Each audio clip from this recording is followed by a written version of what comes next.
Lords of Angkor Wat, the Khmer Empire. Angkor Wat is one of the most famous structures in the continent of Asia. Merely mention the name, and most people will have a reasonably good idea that this is a temple in Indochina. Many others will specifically identify it as being in Cambodia, and that it is a large Buddhist temple complex. However, the wider significance of the site remains a relatively obscure piece of historical information, as indeed does the fact that it was originally built as a Hindu temple. Angkor Wat was not simply an elaborate religious complex. It was at the heart of a city, the City of Angkor, which at one stage in its history in the 13th century CE was arguably the largest city in the world. Moreover, it was the capital of a great empire that ruled over most of the Southeast Asian mainland at the time. The Khmer Empire was a power that lasted over 600 years between the 9th and 15th centuries, and at one point was greater in size than the Byzantine Empire of the Eastern Mediterranean. During that time, the Khmer Empire transformed the culture and society of Indochina. This is the story of the Lords of Angkor Wat. Indochina in the first millennium CE.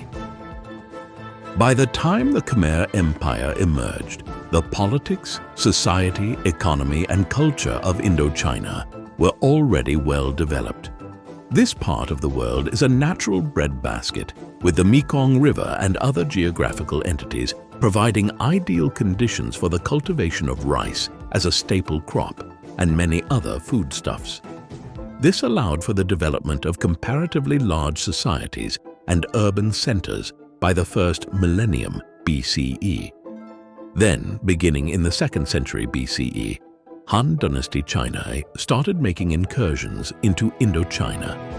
For a time, they dominated parts of it, particularly the eastern coastal regions around what we call Vietnam today. Crucially, they brought with them more advanced systems of government, bureaucracy, architecture, and literature. These all trickled down into Indochinese society, and when the Han Dynasty collapsed in the 3rd century CE, new indigenous powers stepped into the political vacuum in Indochina. One of these was the Cham Kingdom of central Vietnam. Another was the Kingdom of Funan further to the west in Cambodia. Crucially, this region had been less influenced by Chinese developments and was still under many influences from the subcontinent of India, both in terms of its architecture and also the prevalence of Hinduism. The Kingdom of Funan lasted for in or around 6 centuries in one form or another. It would be replaced by the Khmer Empire, the latter of which would introduce changes to Cambodia and Indochina, which have impacted on mainland Southeast Asia down to the present day. The emergence of the Khmer Empire. The Khmer Empire emerged at the very start of the 9th century after a period of formation in the 8th century. It would be controlled by the Khmer people, an Austroasiatic group who are the dominant ethnic people in what is now Cambodia. They spoke the Khmer language, and so scholars identify this as the Khmer Empire. However, the Khmer themselves define their empire as Kambuja, a Sanskrit name. It is the origins of the modern name Cambodia and the post-colonial name of the country, Kampuchea. The Khmer Empire began to emerge during the reign of King Jayavarman II. He was a Khmer ruler who ruled over a region known as Lower Chenla in what is now Cambodia from around 780 CE onwards.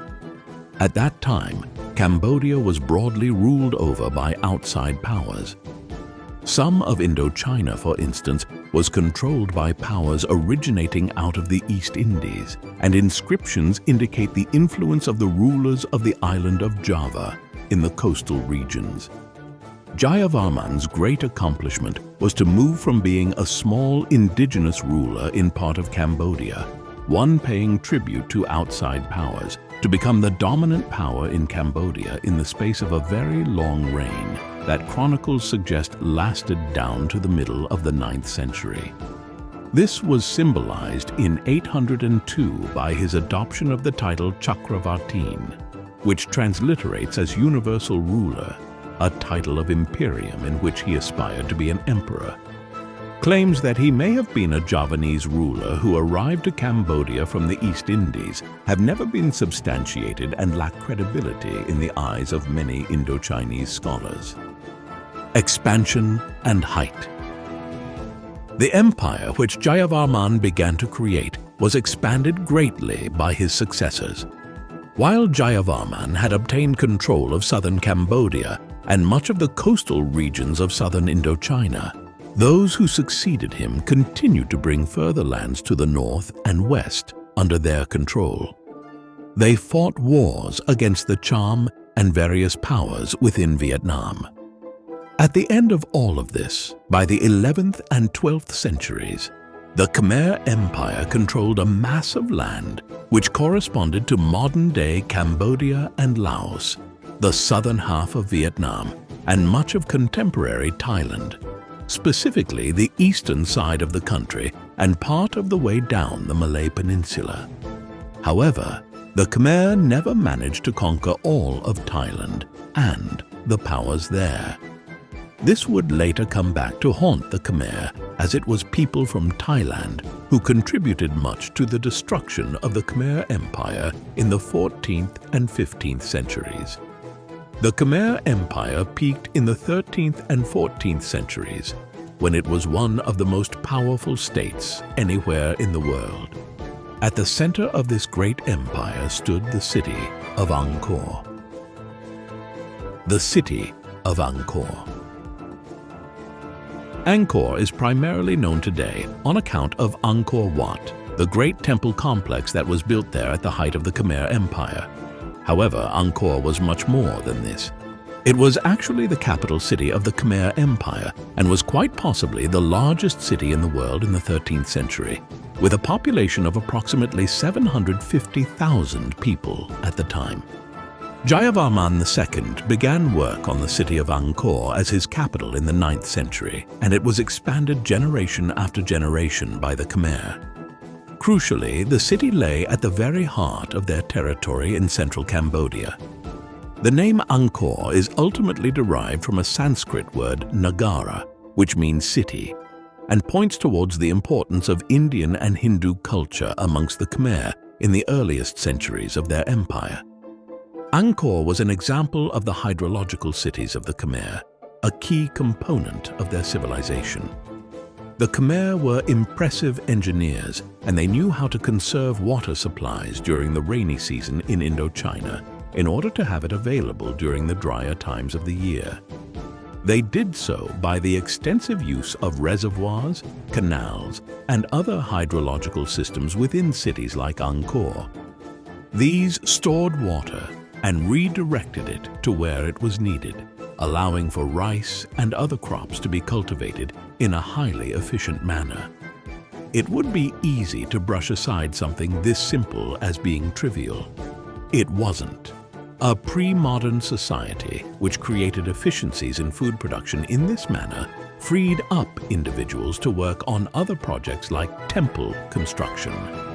Thus, without their hydrological systems, the Khmer might never have been able to work on their elaborate temple complexes. Angkor Wat is surely the most famous of these. Angkor Wat was built at Angkor in the middle of the 12th century as a Hindu temple primarily dedicated to Vishnu, one of the most preeminent Hindu deities, along with Shiva and Brahma. It is noteworthy as being the largest religious complex anywhere in the world. The temple complex is surrounded by a moat that is more than 5 kilometers in length.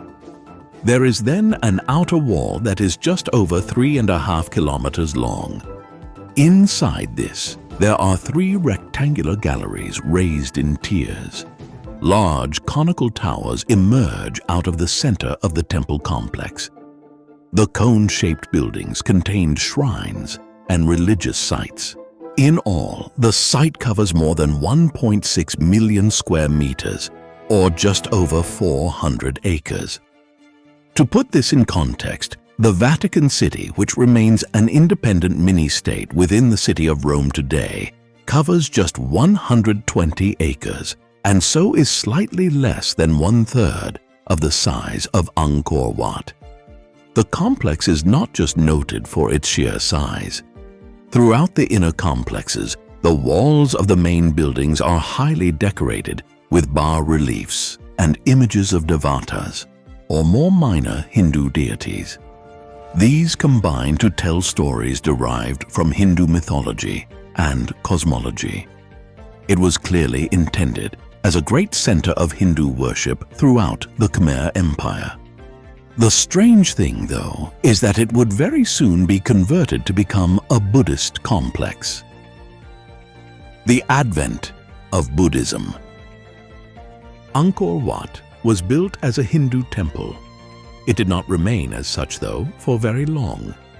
In the course of the 13th century, beginning just decades after it was originally built, it was repurposed to become a Buddhist temple.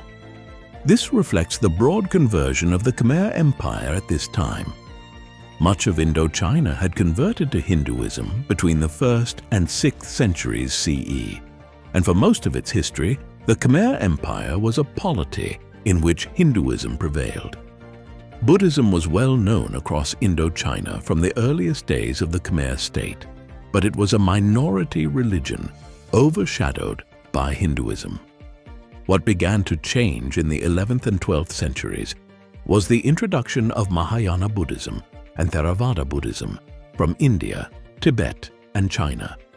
This eventually culminated in the conversion of the Khmer rulers to Theravada Buddhism around 1200 CE, and the mass conversion of the people within the Khmer Empire thereafter. This was a major episode in the development of Indochina into a region where Theravada Buddhism has predominated down to the present day, with all manner of knock-on effects to society in Cambodia and Thailand in particular.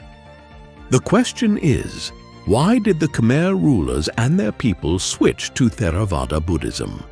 Why did a people who felt so strongly about their Hindu beliefs that they would engage in building a temple complex of the size and elaborate nature of Angkor Wat decide within less than a century to abandon their old religion and adopt an entirely different one?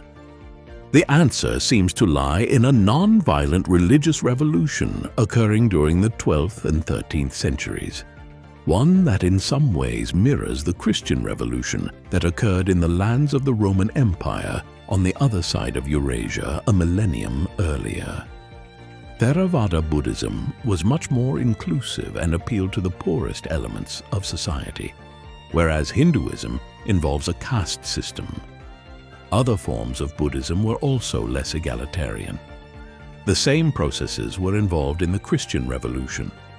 The new religion found a great horde of converts amongst the enslaved and the poor of the Roman Empire in the 3rd century CE, fueled in their beliefs by a political and economic growing crisis across the empire. There was also a zealous missionary movement in both instances. Thus, in a relatively short period of time, Hinduism and other types of Buddhism were vanquished, and Theravada Buddhism prevailed across the Khmer Empire, being established as a state religion. The last Sanskrit inscription found on a temple in the region dates to 1327, suggesting that this was a terminus date for the public acceptance of Hinduism and the building of new Hindu shrines or temples.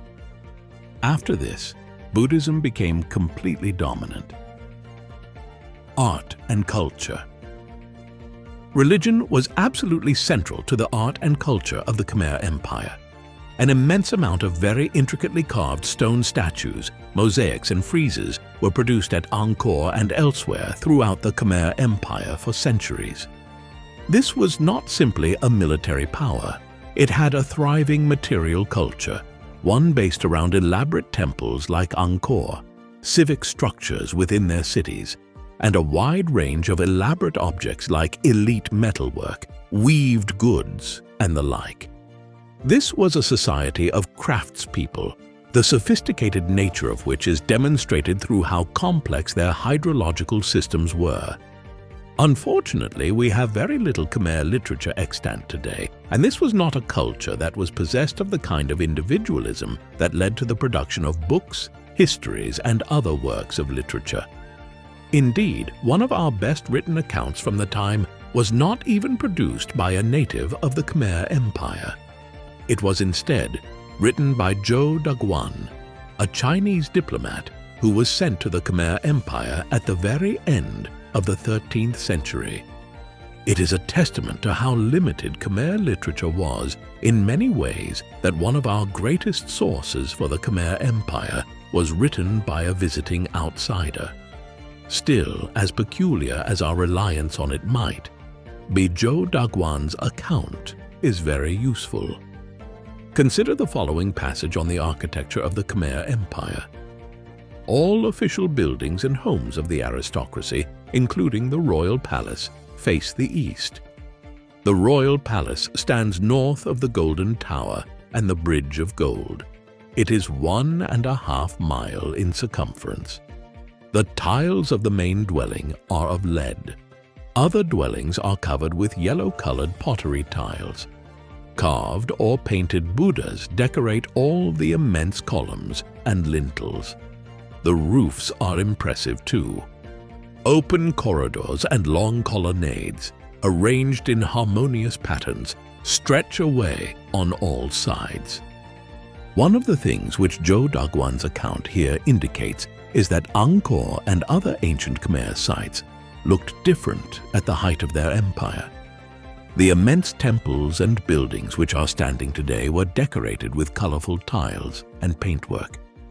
Much like how Greek and Roman temples, which we view today as somber gray edifices, would have been painted elaborately in Greek and Roman times, the Khmer Empire was a place of vibrant colors and art. This is not immediately apparent when we see photos and videos of the more conservative brown and gray stone of Angkor Wat today. Decline and collapse. The collapse of the Khmer Empire has puzzled historians and archaeologists for generations.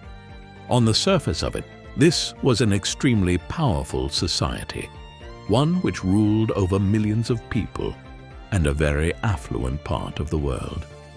The city of Angkor was arguably the largest in the world.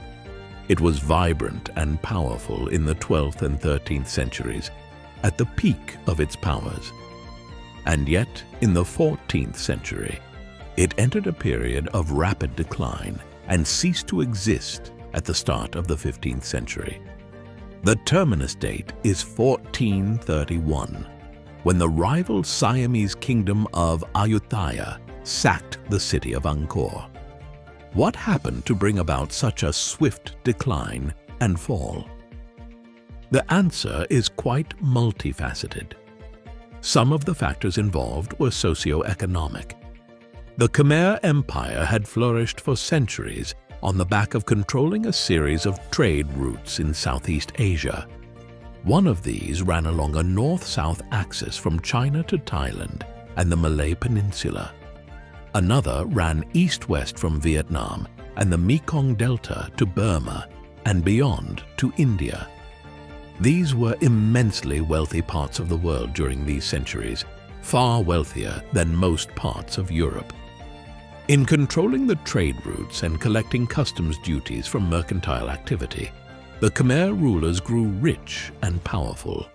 However, the trade routes realigned in the 14th century as the Chinese began a new period of pronounced naval activity that would culminate in the spectacular Ming treasure voyages of the early 15th century. Muslim and Arab trading and colonial activity eastward to the East Indies were also accelerating, leading to new trading arrangements in the Andaman Sea and the Gulf of Thailand. All of this impacted on the economic state of the Khmer Empire. On top of this, there appears to have been ecological issues which contributed to the fall of the Khmer. The economy here was dependent on the rainy season that wet the rice fields and formed the basis of agriculture in Indochina. There is growing evidence that a major drought affected the region in the 14th century, one which led to efforts to lower the reservoir levels in Angkor and develop other ways of managing the hydrological systems that had formed the basis for how much of Khmer society functioned for centuries. Beyond these socio-economic factors, there were a range of political issues at work in the decline of the Khmer Empire. One was connected to the previously discussed conversion of the Khmer Empire to Theravada Buddhism. This is a more egalitarian religion, and also one which made it much less possible for the Khmer rulers to depict themselves as quasi-deities. As a consequence, acquiescence to royal authority, especially at a time of growing crisis during the drought, broke down. Finally, the Khmer weakened at the exact same time that other powers were beginning to become more powerful in Southeast Asia. In particular, the Siamese kingdom of Ayutthaya, in what is now Thailand, was growing in strength, while, as we have seen, Ming Dynasty China was emerging with a new strength in the 14th and 15th centuries of a kind not seen in China for some time. All of these factors combined to bring about the rapid decline of the Khmer Empire in the 14th century and its complete overthrow in the early 15th century. Following the sack of Angkor in 1431, many people began leaving the city and heading to what is Phnom Penh, the modern-day capital of Cambodia. While previous assessments that it was virtually abandoned over the next period are now understood to be exaggerations, by the time the first Europeans arrived here in the late 16th century, the city was largely a ruin, with only a fraction of the population that had once been there living amongst the remnants of the capital of a once great empire. If you enjoyed this video, hit the like button, subscribe to the channel to show your support, and watch more content like this. Let us know your thoughts in the comments. That's it for now. We'll see you in the next one.